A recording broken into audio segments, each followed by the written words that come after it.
चार बोर्ड में बार बार आने वाला प्रश्न को हम लोग पढ़ेंगे जो क्लास 10th का है, ठीक है जी। इसलिए आप लोग इसको देख कर जाइएगा, इसमें वही क्वेश्चन को हम लोग देखेंगे जो एग्जाम के लिए वेरी वेरी इंपॉर्टेंट है, ठीक है। देखिए क्या दिया हुआ है कि लंब वित्तीय शंकु के आयतन निकालना है। शंकु का आयतन निकालना है जिसमें ऊंचाई दिया 28 सेंटीमीटर, ऊंचाई दिया है 28 सेंटीमीटर, आधार की त्रिज्या दिया है 21 सेंटीमीटर, ठीक। अब हम लोग क्या करेंगे, शंकु का आयतन निकाला है। तो शंकु का आयतन क्या होता है,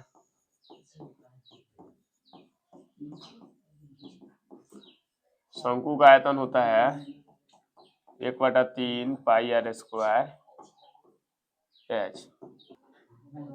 देखो क्या होता है, तो 1/3 यहाँ पे कर देंगे, पाई के मान 22/7 रख देंगे, ठीक है। उसके बाद आर के जगह पर क्या रखना है, 21 रखना है। 21 स्क्वायर पूछा है तो 21 दो बार लिख देंगे, फिर इंटू ऊंचाई दिया 28। हाला मत करो, 7 का 21, 22 इंटू 21 इंटू 28 गुना करेंगे तो कितना आ जाएगा जी, 22 22 में 44 2 46, फिर इंटू 28 हो जाएगा। 28 से गुना कर देंगे तो कितना आ जाएगा, 462 में 28 से गुना कर देंगे, कितना 8 9 16, 6 दूना 6 8 6 48, 1 49, 8 चौका 32 है, 4 36, 4 12 8 1 9, 6 9 4 13 का 3, 8 1 9 और 9 3 12, 12,996, 12,936 है, 96 नहीं 936, यही कहा जाएगा सेंटीमीटर क्यूब। यही हम लोग का क्या हुआ, आंसर होगा, ठीक है। आप लोग एक नंबरिया के लिए भी याद कर लीजिए, शंकु का आयतन क्या होता है पूछता है, इसको याद कर लीजिए। नेक्स्ट क्वेश्चन देखिए क्या दिया है। नेक्स्ट क्वेश्चन दिया हुआ है क्या जी, तार वृत्त के रूप में जिसकी त्रिज्या 84 सेंटीमीटर है, उसके वर्ग की भुजा ज्ञात कीजिए जो तार कोणों का बनाया गया है। देखिए जी, क्या वृत्त के रूप में तार है जिसका त्रिज्या दिया है 84 सेंटीमीटर, उस वर्ग की भुजा ज्ञात कीजिए जो तार को मोड़कर बनाया गया है। तो चलो पहले वृत्त का परिधि निकालेंगे।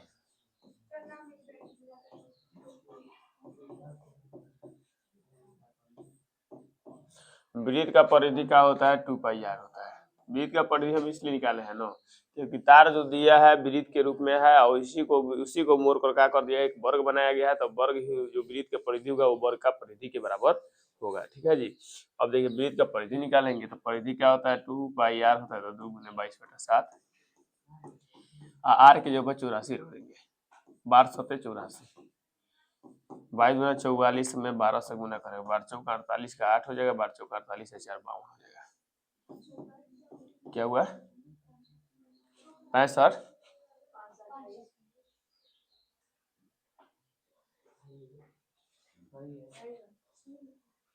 अब इसके बाद हम लोग क्या निकालेंगे, इसके बाद कह रहा है जो वर्ग के भुजा निकल रहा है, ठीक।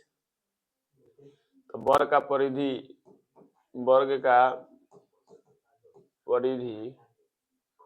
बराबर वृत्त का परिधि,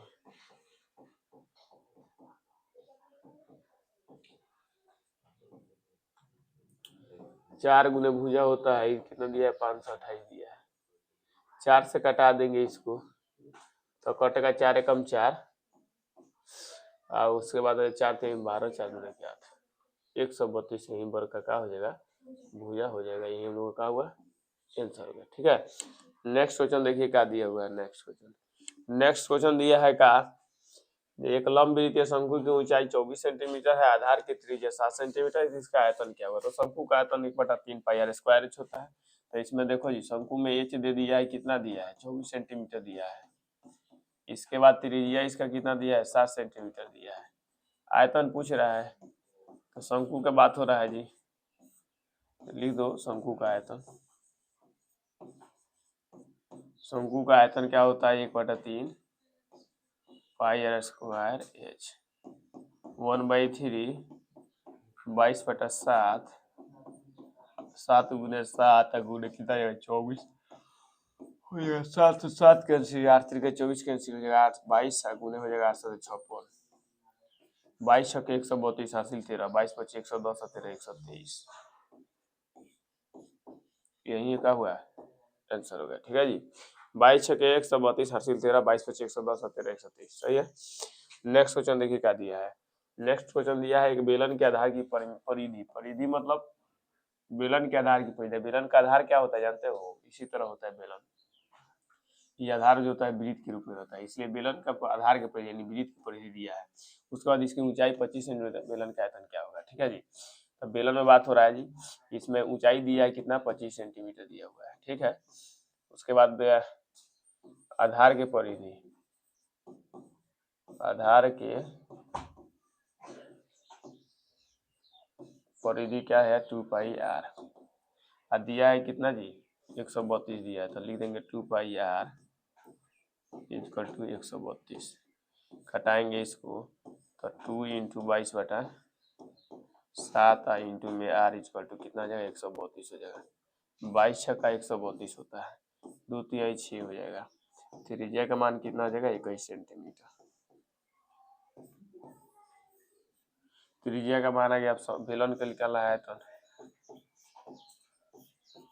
बेलन का आयतन क्या होता है जी, pi R square H. Pi R square H. Pi की जगह पका रखना है 22/7, आर की जगह पर 21 गुने 21। एच कितना दिया है जी, 25 दिया है। तो ये 3 मात्रा में कट जाएगा, 63। अब इसको गुना कर देंगे जी, 22 21 63, फिर 25 हो जाएगा। गुना कीजिए जी, 22 66 हासिल 6 और 22 छक्के 132 है, 6 138 हो जाएगा। फिर इंटू का करके 25 से गुना कर देंगे, 25 छक्का 150 हासिल 15, 25 अठे 215 यानी हो जाएगा हासिल 21। और 25 या 75 21 86 हासिल 8 और 25 8 कितना है 33। यही हम लोग का क्या हुआ, आंसर हो जाएगा। गुना आप लोग एक बार फिर से कर लीजिएगा, आंसर यही होगा। लेकिन ठीक है जी। ठीक है, नेक्स्ट क्वेश्चन क्या दिया हुआ है। नेक्स्ट क्वेश्चन के बारे में हम लोग देखेंगे। नेक्स्ट क्वेश्चन है का, एक अर्धगोला का आयतन दिया है 18 पाई सेंटीमीटर क्यूब, तो इसकी त्रिज्या ज्ञात कीजिए। आयतन दे दिया है, त्रिज्या निकालना है। अर्धगोला का आयतन दिया है। अर्धगोला में हम लोग बात कर रहे हैं, अर्धगोला क्या कह रहा है जी, अर्धगोला का आयतन। अर्धगोला का आयतन कितना दिया है 18 पाई सेंटीमीटर क्यूब। इसमें त्रिज्या पूछ रहा है।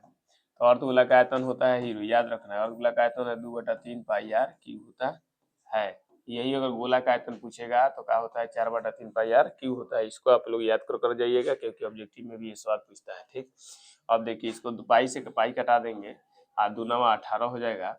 और उसके बाद यहाँ पे आर क्यूब है, आर क्यूब इक्वल टू 9 को हम लिख सकते हैं 3 गुने 3, आइए 3 फिर इधर गुना में जाएगा। बात मत करो। तो आर इक्वल टू क्या है 3 सेंटीमीटर।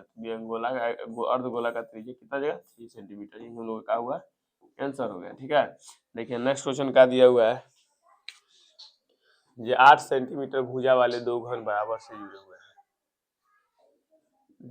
जोड़ दिए गए हैं। तो परिणामी घनाभ का कुल पृष्ठीय क्षेत्रफल क्या होगा। ये आसान है, देखो कैसे बनाएंगे। पहले 8 सेंटीमीटर का दो घन है, दोनों घन को किसी एक लंबाई या चौड़ाई चाहे ऊंचाई से एक जगह जोड़ दिया गया है। तो हम क्या कर दिए, यहीं से जोड़ते, एक जोड़ेंगे, यहाँ पे जोड़ दिए, इसको भी इस तरह कर देंगे, जोड़ रहे हैं। देखिए क्या हुआ कि लंबाई बढ़ा है, पहले 8 था, ये भी 8 हो गया, तो दोनों मिलाकर कितना हो गया जी 16 सेंटीमीटर हो जाएगा। तो लंबाई तो बढ़ गया, लंबाई बढ़ा, लेकिन ऊंचाई 8 सेंटीमीटर है और चौड़ाई भी 8 सेंटीमीटर है। यानी क्या, यानी लंबाई दे दिया है कितना 16 सेंटीमीटर, चौड़ाई दिया है 8 सेंटीमीटर, ऊंचाई दिया है 8 सेंटीमीटर।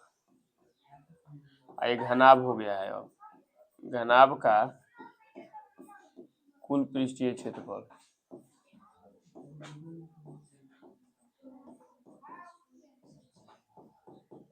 होता है formula 2 into L B plus B H plus H L. अब यहाँ पर 2 इंटू एल की जगह पर क्या रखना है 16 रखना है, बी की जगह पर 8 रखना है, फिर 8 गुने 8 हो जाएगा, फिर हो जाएगा 8 गुने 16 हो जाएगा। अब इसको 2 इंटू 22 16 8 कितना होता है 128, 64, फिर 128 और जोड़ेंगे 128 128 कितना जाएगा 256। देखो जी 256 में 4 जोड़ेंगे 6 6 4 10 के 0 और 6 6 12 यानी इतना हो जाएगा फिर जोड़ रहे हैं, देखो 256 हो जाएगा। अब प्लस में कितना है 64, 8 16। अब इसको जोड़ देंगे तो 6 4 10, 6 5 11 12 का 2 21, सही तो आया था। आंसर कितना आ जाएगा ये 640 सेंटीमीटर स्क्वायर, यही हम लोग का हुआ आंसर हो जाएगा। ठीक है जी, नेक्स्ट क्वेश्चन देखिए क्या दिया हुआ है। एक गोला जिसकी त्रिज्या 7 सेंटीमीटर है, तो इसका आयतन क्या हुआ है। एक गोला है जिसकी त्रिज्या क्या दिया है 7 सेंटीमीटर दिया है, त्रिज्या है 7 सेंटीमीटर, त्रिज्या है 7 सेंटीमीटर, गोला का आयतन पूछ रहा है। गोला का आयतन क्या होता है जी, गोला का आयतन होता है 4/3 pi R cube, 4/3 pi R cube होता है। तो यहाँ पे लिख रहे 4/3, पाई के मान मालूम है कितना होगा 22/7, और त्रिज्या दिया है 7 × 7 × 7, एक साथ से एक साथ कट जाएगा। अब यहाँ पे क्या हो जाएगा 2288 हो जाएगा, गुने कितना हो जाएगा 7 गुने 856 के 6, 856 और 5 61, 7 6 42 के 2, और 7 और 4 11 के 1, और 7 6 42 1 43 बाई 3, यही हम लोग का क्या हुआ आंसर हो जाएगा। ठीक है, इसके आगे हम लोग नेक्स्ट वीडियो में देखेंगे। ठीक है जी।